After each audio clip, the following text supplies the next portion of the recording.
Good morning.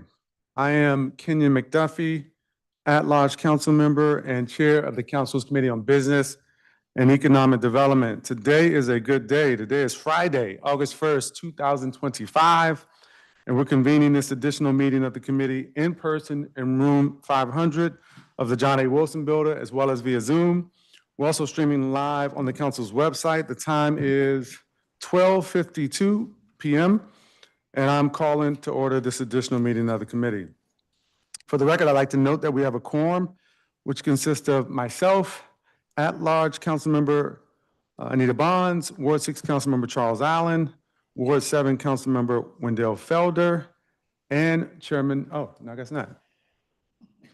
Disappearing Act. Today, the committee will consider and vote on Bill 26-288, the Robert F. Kennedy Campus Redevelopment Act of 2025.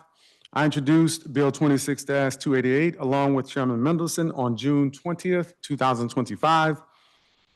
The bill was sequentially referred to the Committee on Business and Economic Development and the Committee of the Whole on July 1st, 2025. The committees held 2 public hearings on the bill, the first for public witnesses on June 29th of this year, and the second one for government witnesses and representatives from the Washington Commanders on July 30th, 2025. In late April of this year, the mayor unveiled a term sheet outlining the deal with the Washington Commanders that would serve as a catalyst for redeveloping the RFK Stadium campus. However, the term sheet as presented fell a little short of what I thought DC residents and DC-based small businesses deserve. Since then, I've worked along with my colleagues on this committee and across the council, the chairman, to negotiate a better deal for the District of Columbia, one that delivers additional revenue, a robust community benefits agreement, more jobs and stronger labor protections for DC workers, a stronger requirements for significantly more small business contract participation. Improving this deal was not done in a vacuum. The feedback was heard directly from residents across the District of Columbia via marathon hearings, town halls, emails, social media.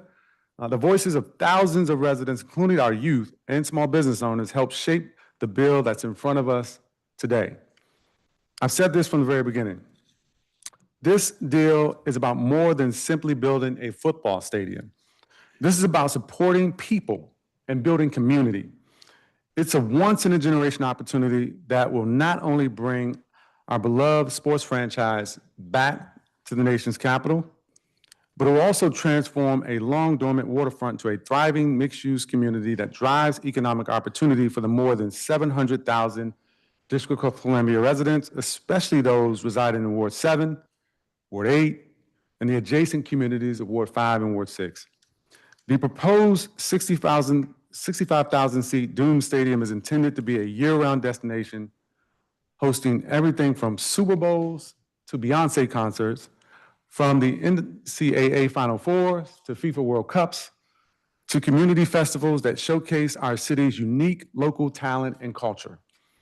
We negotiated an additional $779 million investment to the district through tax revenue from non-stadium event day parking, merchandise, food and beverage sales, a community benefits agreement, and financial savings that were not even initially contemplated in the original iteration of this deal. Equally important to the revenue generation that will benefit DC taxpayers, the stadium development will yield up to 6,000 new residential units, 1,800 of which will be affordable. The robust and binding $50 million community benefits agreement will net a youth sports academy that exposes DC youth to the sports industry in a way that no city has ever done before. Support the attraction and construction of long-awaited grocery store in Ward 7, and workforce development and jobs, among other things. The newly negotiated deal will also put district businesses and workers first. The Commanders have committed to a minimum of 40% certified business enterprise spend requirement with a goal of 50%. The project labor agreement for the stadium would include a $15 million carve-out to benefit of CBEDs to ensure our local and small businesses are part of the fabric of this deal. Critically important to me, as a former dues-paying member of the Postal Carriers Union, the Commanders have entered into project labor agreements and labor peace agreements with our local unions to provide district residents to access to stable, good-paying jobs. Finally, the deal we negotiated ensures that the district will not provide any additional subsidies to development of the RFK campus, including tax abatements, tax exemptions, and other types of public subsidies.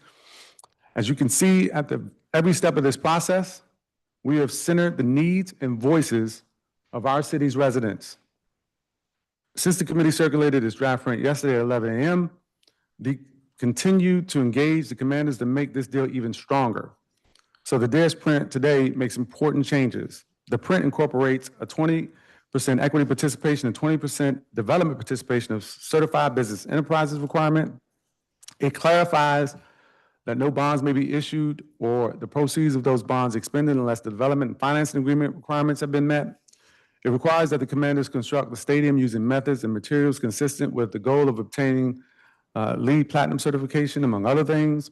It requires the District Department of Transportation to develop a traffic operations and parking plan with advisory neighborhood commissioners in Wards 7 and Ward 6.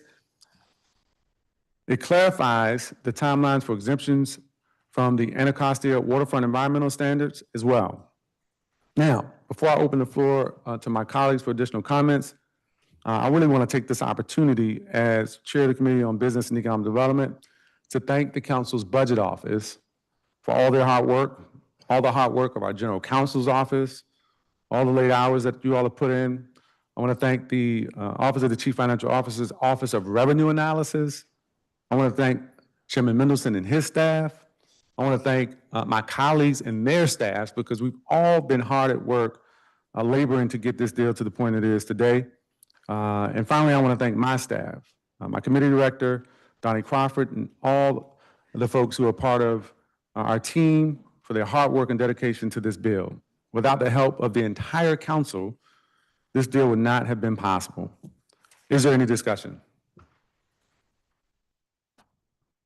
Hearing none, I move the draft committee report in print with leave for staff to make technical, editorial, and conforming changes. All those in favor, please signify by saying aye. Aye. Any opposed? The ayes have it unanimously of the members present and voting, and the measure is approved.